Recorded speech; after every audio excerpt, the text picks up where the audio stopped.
Hello and welcome back to Redshift Radio, the show where we take an idea and discuss the science, philosophy, and history behind it.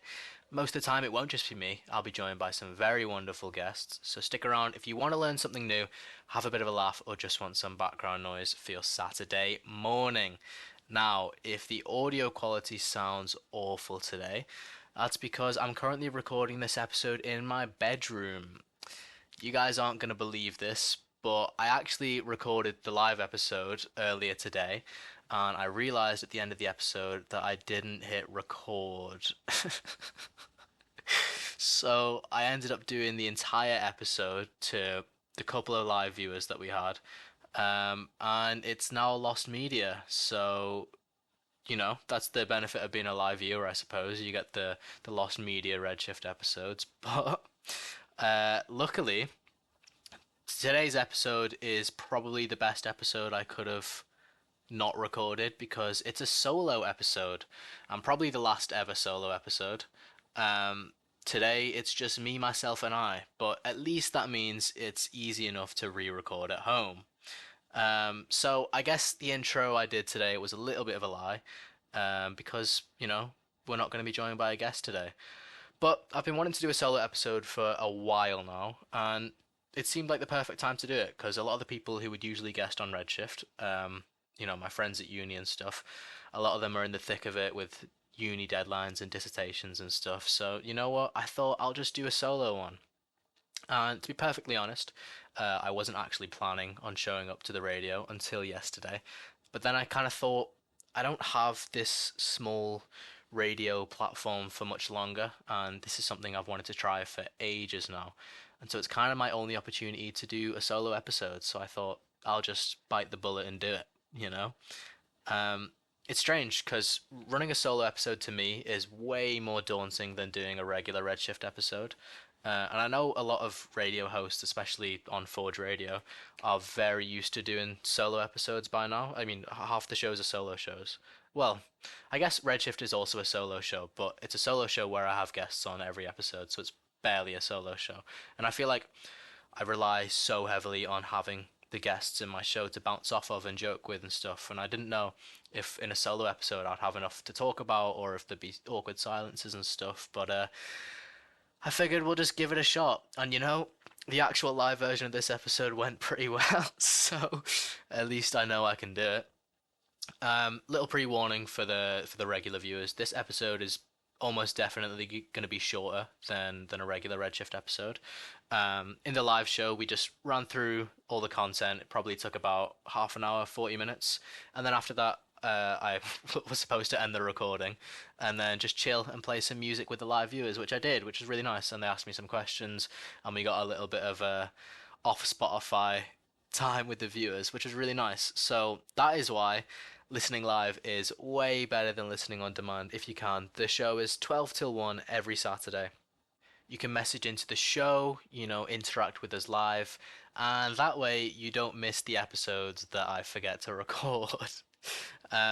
Yeah, I imagine this version of the episode is probably going to be a little bit shorter than the live version as well, because with the live version, people were messaging in questions and stuff, and I went on a few natural tangents and stuff that I don't know if I'll go on this time around. So that's the benefit of listening live.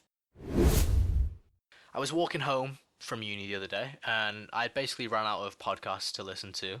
I'm a chronic podcast listener these days, and to be honest, I barely listen to music anymore. But anyway, I was looking on the Spotify recommended episodes tab, and I stumbled across a guy that I'd seen before called The Zerky Show. Now, if you guys aren't familiar with The Zerky Show, he's this creator who essentially he'll set up his camera in a really picturesque spot like a beach or a park or something like that, and he'll just talk into his little Rode microphone for half an hour or so. But the topics that he talks about are topics that I think a lot of people tend to avoid, especially in radio and talk shows and podcasts and stuff. So he basically does these really reflective and kind of introspective episodes about his flaws or maybe the flaws of the people around him in a very vulnerable way.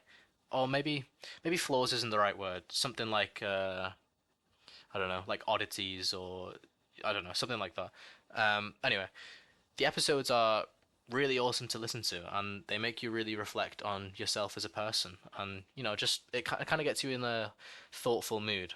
Um, and I don't know if other people get this, but sometimes when I see a creator do something cool like that, I always end up thinking like, "Ah, I really wish I could do something like that. That would be really cool to do, you know?" And for the first time ever, I actually have this tiny little platform where I could give something like that a go. And so I thought I would do this solo episode inspired by the Zerky show, where I discuss some of those, flaws or oddities that I've noticed in myself and in other people in a somewhat like reflective way, not in a negative way, but just like acknowledging it and talking about why it why those things exist. But as always, I'm going to try and give it a little bit of a Redshift Radio twist and try and explain some of these oddities or flaws in a scientific way and discuss the science behind them and how we evolved as humans to have these flaws and stuff. Um, so yeah, I think it'll be a really good episode. Um, I was in the shop yesterday when I started planning this episode, and I was looking at ingredients for dinner.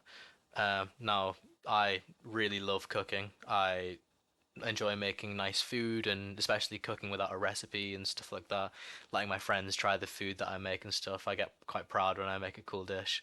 Um, but the caveat to that is that I really, really hate washing up like so strongly. And when you cook, of course, there's always several pots and pans and plates and cutlery that needs washing after, and I hate it. Um, yeah, well, I ended up leaving the shop yesterday with only frozen food in my bag, and that's because a lot of the time the thought of having to do the washing up after cooking is so bad that like it just makes me not cook at all. And I think that's really sad, you know? Just because I know something bad is gonna come after, I'll avoid the thing that I love, like entirely. So, just because I know that I've got to wash up dishes after I cook, I just won't cook in the first place. Which I don't know. It's a bad mentality, and I think the same thing kind of happens with everyone with a lot of different things in life. There's so many things where people avoid something amazing just because something bad might come from it later. I do computer science at uni, and I'm good at computer science. I always have been. I do well in my assignments and my exams, and hopefully, fingers crossed, I come away from uni with fairly good results. Computer science has always felt like the logical choice to me as I grew up because I was good at it, Like, when you pick your modules at A level and you pick your degree subject and stuff, you kind of always just look at least in my perspective, I always just looked at the stuff that I was good at and just picked some of them. Um, I never felt like I really went into something that could be more exciting or more creative or, I don't know. I feel like I just chose that because that was the logical thing to do. I never strayed away from the path that was laid out in front of me. But then if I was to live like my dream life, the life where you didn't have to make money and you didn't have to care what other people thought and you could just do whatever you wanted to do, I don't think I would have done computer science in that life, you know? Which is like, I think a lot of people are like that, where the path that they choose isn't necessarily the path that they would love to do the most. Sometimes you choose stuff because you have to. You got to make money, you got to get a stable job, and that's the easiest way to do it, Or at least that was the path that was presented to me to do that. Um, I think like if I was to live like that dream life where I didn't really care um, what people thought, or if I didn't have to make money, or I didn't have to be successful, or whatever. Maybe I'd make YouTube videos or something. Like the idea of making videos and making content has always been so interesting to me. But I guess in a way, this radio show is pretty similar. It's almost like I'm just doing these, especially this episode. It's more like I'm doing some sort of video essay content or something, but I guess the YouTube thing would just be a bit more of a full-time thing.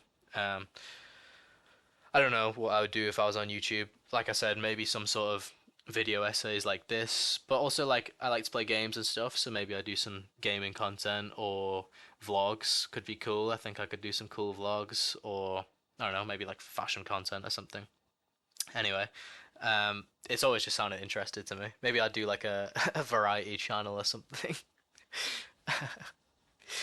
Well, I've never even attempted to post something on social media or YouTube or whatever because, in order to be successful as a content creator, you've got to promote yourself on the social media platforms, and that means that people you know are going to see it, and that means that everyone's going to start, judging what you're doing and talking about what you're doing behind your back, and you know, I feel like I've just been too scared to be judged by people like that, because people might think it's cringe or people might tell their friends, what can you believe Alan's been doing this, and it's silly, and I think that's a prime example of what I was saying a minute ago about how people will avoid something amazing just because something bad could come from it later.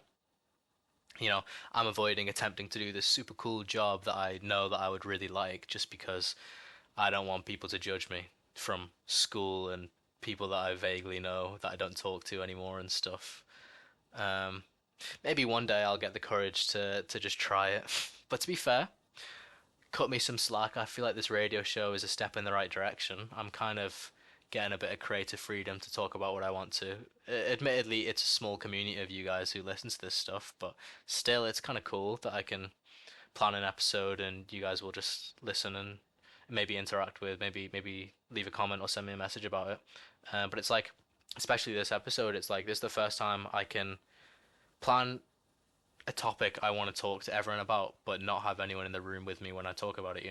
It's quite interesting. A lot of people say you shouldn't care what others think about you. Maybe I shouldn't care that people could judge me if I posted on YouTube, or maybe you shouldn't care that people will judge you if you chased your dreams. And I completely understand the sentiment behind that. It makes total sense to me. But I don't know about you guys.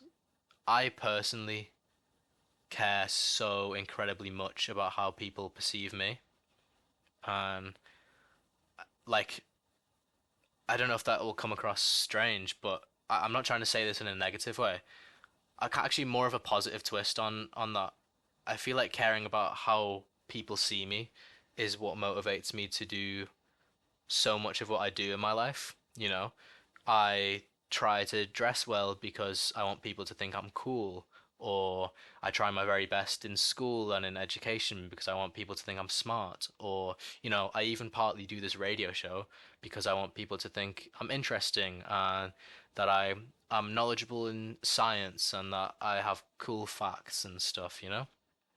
Like if I didn't have that care for what everyone thought of me, maybe I wouldn't be pursuing trying to become a better person or do better, more interesting things in my life. And I understand that it's supposedly a negative thing to care what people think too much. But maybe if I didn't care, I wouldn't be making an effort to dress well or to go to the gym and be healthier or to do well in school purely because I'm such like a prideful person. So maybe it's not such a bad thing if you care what people think of you. Then again, I suppose caring about what people think of me is kind of the exact thing that's stopping me from posting on YouTube or doing a cool job that I think will be super interesting, or maybe still be doing a lot of cool, good things if I didn't care what people think about me, just in a different way. I'm curious whether like that version of me that doesn't care what people think is living a happier, more fulfilled life than the person who does. Well, I suppose I'm the person who does. I'm curious if the version of me that doesn't care what people think about, what I do and stuff like that is living a happier life than I am currently. It's an interesting question to have because you could say that maybe they would have chased some dreams or pushed the boat out and tried to do something that I'm too scared to do. But then again, maybe the version of me that doesn't care what people think is never decided to try and dress better, or maybe their personal hygiene isn't as good because he doesn't care if he walks out the door smelling or having not showered or something.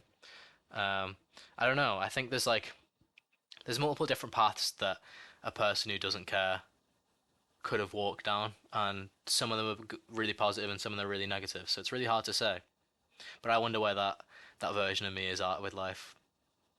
I also wonder if everyone no longer cared what other people thought about them, would the world be a more productive or less productive place? Because if we use me as an example, if we say that a lot of my maybe ambition and drive is reliant on some sort of need for validation from others, maybe if I think I wouldn't be as productive as I would otherwise be, maybe that's the same for a lot of people. Maybe people wouldn't try as hard in their job because they didn't seek the validation of their boss, or maybe people, everyone would chase their dreams, and everyone would become a singer or an actor or whatever sports person or whatever dreams anyone has, and maybe a lot of the more mundane, quote unquote, mundane jobs, like the office jobs or the labor jobs or all the other jobs that we need to keep society running, maybe they would struggle a lot for employees and people to do that. So it's tough to say whether society would be more or less productive. But I actually, strangely, would argue that society might be less productive if people didn't care what the others thought about them. I was in the shower when I was thinking about why do we care so much about what others think? Um, and I kind of assumed that it was some sort of evolutionary trait to keep us liked by others, when we used to be running around in tribes and relied on other people to stay alive. We needed to be accepted by others, and so I did a little bit of research into the science behind it. And I think I hit the nail on the head pretty much. I mean, as I'm sure all of you know, humans are an innately social species, and so we've always relied super heavily on social groups. For our ancestors back in the day, being accepted by the group literally meant survival or death. Thousands of years ago, if your tribe rejected you, you're way more likely to starve or get killed or die alone. And so our brains evolved to treat social approval as something extremely important. And, whether we like it or not, caring what people think is kind of built into us biologically. Psychologists even found that social rejection activates some of the same brain regions as physical pain, which means your brain almost treats exclusion like danger, like as if you're gonna die from being excluded. And the roots of that make a lot of sense, at least to me. Um, there's also this concept in psychology called social belongingness theory, which says that humans have a fundamental need to feel accepted and valued by others. We don't just want approval, we're wired to seek it. And I suppose this is just more of a psychologist take on the same sort of stuff where as much as you as much as a person can have the mentality that they don't care what people think, they do what they want, at the end of the day, subconsciously your brain is still at least partly wired to crave the approval of others. And so maybe the goal isn't to completely stop caring what people think, because that's probably impossible. Maybe the healthier goal is deciding whose opinions matter and not letting fear of judgment completely control you, you know? Maybe I shouldn't care that people from school or people from the past might judge me for posting on YouTube or for, doing stuff on social media. But I should still care what the people around me think. I think as long as my friends are still happy with me and still happy with what I'm doing, and as long as my family are, you know, they all still care and stuff like that, maybe that's all that matters at the end of the day. I feel like you shouldn't. It's easy to say on the radio, but I mean, we've already discussed how I'm hypocritical about this. But I feel like you shouldn't let opinions of people you never see again control you. You know, and maybe I just need to take a page out of my own book and Listen to that. One thing about me that kind of contradicts that whole social acceptance thing is that I love being alone. I just love sitting in my room and wasting an evening away on my own, watching TV and eating bad food and stuff. Everyone does.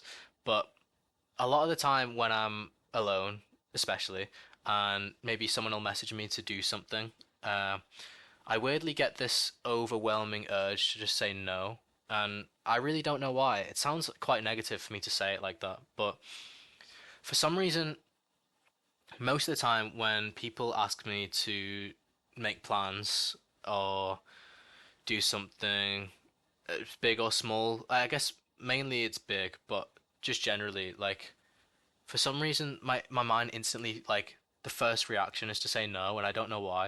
And I just often don't want to do things, even though, like, whenever I hang out with my friends and do nice things, I always have a nice time. But for some reason, when people ask me to do things like that, I just want to say no, and I don't know why.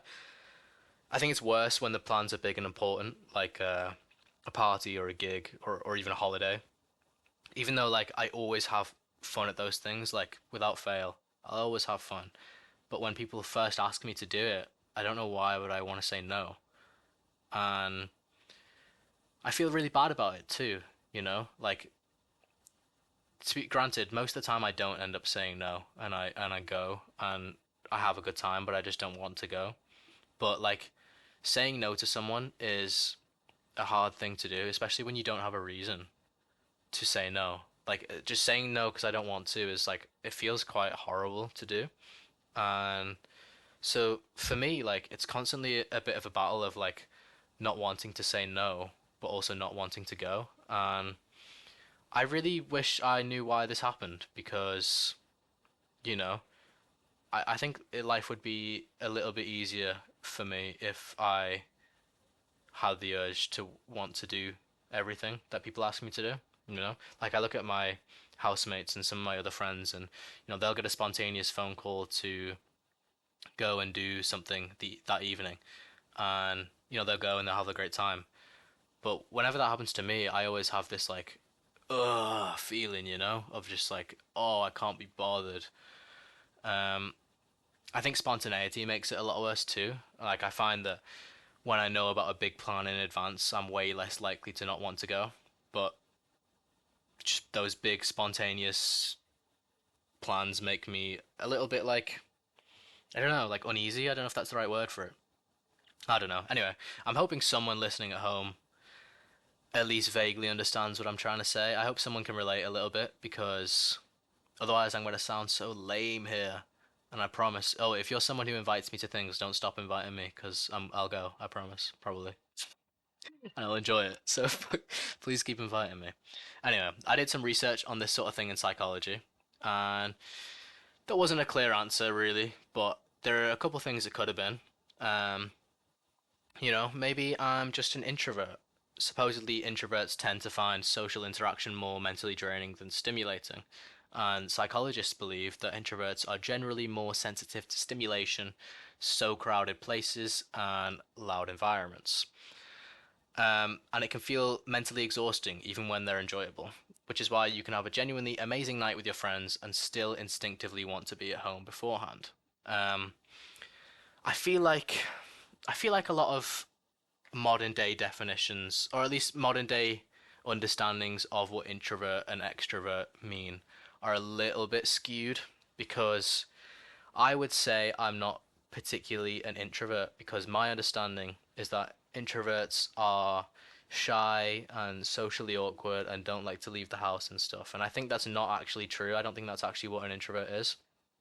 And extroverts are people who are thriving in social situations and charismatic and make friends easily and stuff. And I actually think that perception of introvert versus extrovert is wrong.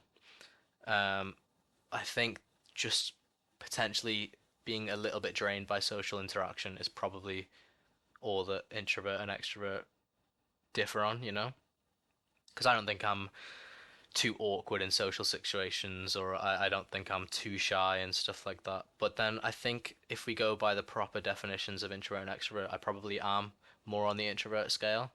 I've always considered myself like an ambivert though, someone who's a little bit of both, but I'm not sure that's a real thing either. I don't know. Something else it could be is apparently the brain is really bad at estimating how much energy something's going to take, and your brain tends to exaggerate the effort involved in doing things. So your brain focuses heavily on something called the activation energy, which is the effort needed to switch from rest mode into action mode. And that's why sometimes even fun plans can feel exhausting before they happen, because especially if you're chilling in your room and you're resting and having a quiet time.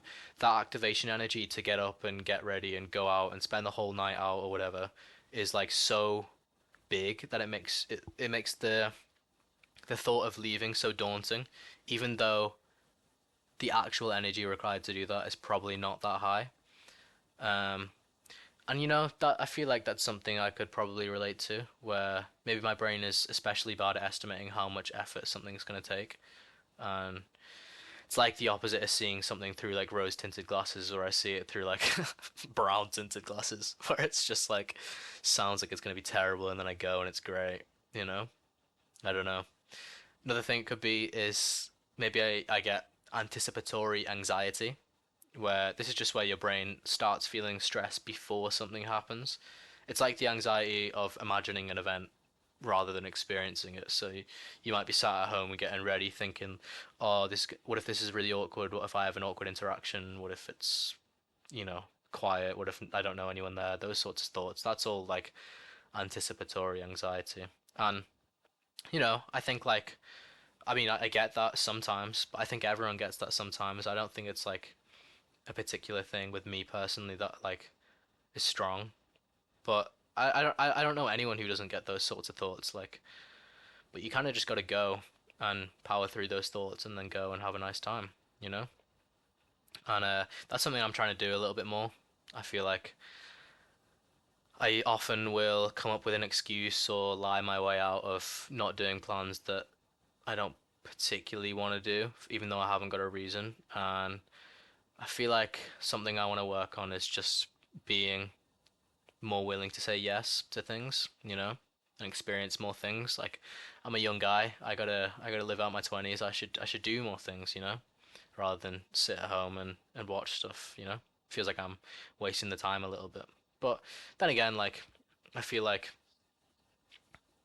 those are all like quite negative reasons, but I also think that like just generally the brain often enjoys the comfort of just being in your bedroom. Like it's this safe, reliable place where nothing unexpected is going to happen and, everything is predictable. So, I think there's a difference between being lonely and just enjoying your solitude. I don't feel like a lonely person at all. I don't think I'm lonely. I like to think that I've got friends and people I talk to, and I've got a wonderful partner and stuff. Like I don't think I'm a lonely person. Because I think being lonely is like a painful emotion. Like it's a deeply negative thing. You're craving interaction with people, and there's no one to interact with. But I think what I'm referring to is just maybe enjoying your own solitude. It's like a time to recover, a time to just let all the weight drop, and just chill. And that's what I like, I think. Maybe I just like it more than others do. But I hope that makes sense, and I hope I don't sound like a loony, and people can understand where I'm coming from here. Anyway, like I said, today's episode was always going to be a bit of a short one. To be fair, we're at like the 30-minute mark, and the regular episode after I cut out all the music and stuff is about 40 to 45 minutes, I'd say. So we're not too short. Um, if you were there for the live episode, this is the time where we start playing music and and saying scene and just dropping all the the radio voice. But yeah, that's why listening live is better. So you don't miss the real version of me that comes out after the end of the episode. But yeah, I think this episode's been super interesting, and it's been really fun to do something like this. Like it's so different to the other to the other Redshift episodes, and I imagine if you're listening right now, you've probably viewed at least one other Redshift episode, and you'll know that this is not the usual structure. But I hope you found it interesting, and this reflective sort of introspective style. Um, I hope you know. I hope it made you think about yourself a little bit, and I hope it hasn't changed your opinion on me too much. But feel free to leave a comment or on the Spotify or the YouTube, or send a message to me about what you thought about this episode, and specifically about whether you think that the version of you that doesn't care what people think is a happier or more fulfilled version of you. I'd be curious to know. Please let me know. Um, but yeah, I'm afraid that's all we got time for today. Make sure to follow us on Instagram at Redshift Radio to interact with and see what's going on with the show. In our Instagram bio, you can find both our Spotify and YouTube, where the episodes will be posted for you to watch on demand. I try and upload these episodes every Tuesday, so go over there when you get a chance. Go and rate our Spotify 5 stars and subscribe to our YouTube channel while you're there. It'll help me out a ton, and if you like the content I'm producing, why not support me? The live show is 12 till 1 every Saturday. Come join us live. It's way more fun, and you can message into the show when we're on air. Again, the link to the live show is in the Instagram bio. We got a message from the Forge Radio people today saying that they stopped broadcasting on the 13th of June. Now I'm away 1 to 2 of those weekends until then, so I believe, if my maths is correct, we should have 2 more Redshift episodes left. We ain't got long, guys, but they're gonna be good episodes. They're gonna be big episodes. And we're gonna do a big finale. It's gonna be a great time. So keep an eye out on the Instagram if you want updates on that. But alas, we will see you guys next time. Goodbye.